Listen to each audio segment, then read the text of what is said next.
Nous sommes dans un processus électoral qui a été lancé par le chef de l'État lorsqu'il a fixé la date des élections au 30 juillet 2017. Et il est une tradition au niveau de notre pays de privilégier la concertation, mais également le dialogue pour tout ce qui touche le processus électoral. Donc le premier objectif que nous avons cherché, c'est de partager l'information que nous avons à notre niveau, parce que le code électoral, il est nouveau. Mais également, deuxième objectif, confronter les avis techniques que nous avons avec ceux des experts électoraux qui existent au-delà de nos personnes. Et le troisième objectif, c'est de travailler toujours dans un souci d'équité et de transparence dans ce que nous faisons au niveau de l'administration électorale.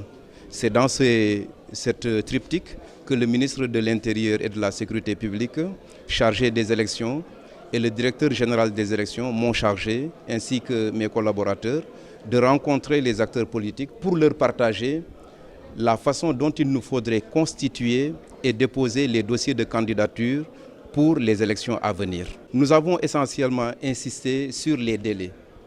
Et parmi ces délais, il y a une période durant laquelle il faudra que les gens viennent déposer. Ils ne peuvent ni le faire avant, parce que nous devons être dans des dispositions pour recevoir leur dossier, ni le faire après, autrement il serait forclos. Et ces délais, au terme du code électoral qui est nouveau, c'est 65 jours au plus avant le jour du scrutin et 60 jours au moins avant le jour du scrutin pour venir déposer les dossiers de candidature. Il est important de noter que là, ce sont des dérogations. Les délais normaux, c'est normalement 75 jours avant, au plus tôt, et 70 jours avant. Mais il a fallu défalquer des délais de l'administration 10 jours et mettre les acteurs politiques à l'aise en leur donnant plus de temps. Et lorsque nous faisons la computation des délais, cette période est située entre le vendredi 26 mai et le mardi 30 mai 2017 pour venir déposer. On ne peut pas venir déposer avant. Et ces délais, c'est la période où les acteurs politiques peuvent venir déposer leur dossier de candidature. Mais auparavant, et c'est important de le noter, il se pourrait qu'il y ait des entités indépendantes qui viennent déposer leur dossier de candidature, comme il se pourrait qu'il y ait des coalitions de partis politiques qui viennent se former. Or, ces entités indépendantes, n'étant pas des entités statutairement connues, il faudra que ces entités viennent notifier leur nom et éventuellement le titre qu'elles se seront choisies. Il en est de même des coalitions. Il y a des coalitions que nous connaissons de notoriété publique, mais la coalition n'existe en réalité que pour l'élection pour laquelle elle a été déclarée. C'est pourquoi la notification devra se faire toujours 24 heures avant que la coalition ou bien l'entité indépendante vienne déposer ses dossiers. Cela veut dire concrètement que toute entité qui veut venir déposer le premier jour de l'ouverture de la période, c'est-à-dire le 26, aura obligation de venir le 25 notifier le nom qu'elle se sera choisie, soit la coalition ou bien l'entité indépendante. Et les notifications s'arrêteront au plus tard le 29. Ça veut dire que toute coalition qui n'aura pas été dont le nom n'aura pas été notifié, toute entité dont le nom n'aura pas été connu au plus tard le 29 mai ne pourra pas compétir parce que simplement elle aura dépassé le délai durant lequel on lui avait permis de venir compétir. Par contre, s'il s'agit d'une coalition et qu'elle a manqué le rendez-vous du 29 mai, elle n'a pas notifié sa coalition, elle a toujours la possibilité d'utiliser le nom d'un parti qui la compose. Ces gens-là ils n'auront pas besoin de notifier, ils viendront immédiatement le 30 déposer leur dossier auprès de la commission qui va être installée dans les locaux de la Direction générale des élections CIS à la Cité Police. Les entités indépendantes participent à toutes les élections désormais. Elles participaient à la présidentielle, elles participaient aux élections législatives. Ce n'est pas nouveau. La nouveauté se trouve au niveau des élections locales. Mais pour toutes les élections, les entités indépendantes ont une double condition qui s'impose à elles. C'est effectivement la recherche de signatures.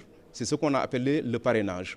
Au terme du code, les entités doivent déposer 0,5% des électeurs inscrits.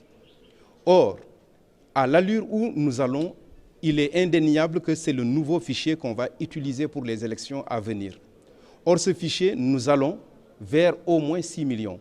Nous pouvons sur cette base indiquer que les entités indépendantes, si nous atteignons 6 millions, les 0,5, ce sera au moins 30 000 signatures. Mais attention, les 30 000 signatures, les entités ne peuvent pas les chercher dans une seule région. Une contrainte s'impose à elles.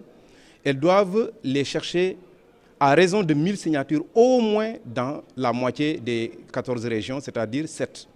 Elles ont obligation de chercher au moins 1000 signatures dans au moins cette région. Cela fait 7000. Et si le terme était de 30 000, ces entités ont la liberté de pouvoir chercher les 23 000 autres dans une de ces régions ou bien les chercher dans une seule région, dans les autres régions. C'est libre. Nous voulons préciser qu'il a été indiqué que les entités indépendantes ne peuvent pas rechercher des signatures ailleurs ni compétir ailleurs.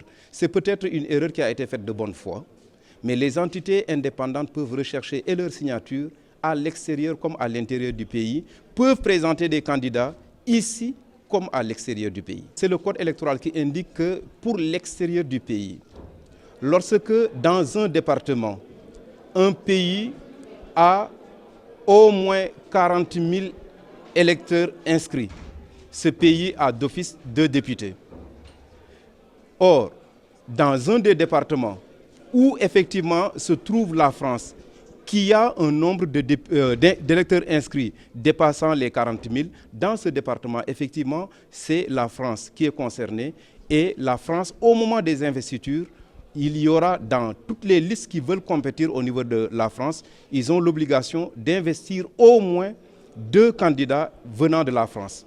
Les entités sont libres de prendre les 3 candidats de ce département au niveau de la France, comme ils sont libres de chercher le dernier candidat dans tout autre pays constitutif du département. Mais obligatoirement, les 2 doivent provenir de la France. Une contrainte pèse sur tous les acteurs parce qu'au moment de former les coalitions, les partis politiques légalement constitués, ce sont eux qui concourent à l'expression des suffrages. Ils ne peuvent pas aller en coalition avec des partis politiques non légalement constitués. C'est un motif de rejet. Parce que ceux-là qui ne sont pas légalement constitués, ça veut dire que ce sont des partis qui ne sont pas reconnus. Ils n'existent pas. Il ne saurait également y avoir de coalition entre des partis politiques et des entités indépendantes. Les partis politiques vont seuls aux élections ou en coalition entre eux. Les entités indépendantes peuvent former des coalitions, mais pas avec des partis politiques.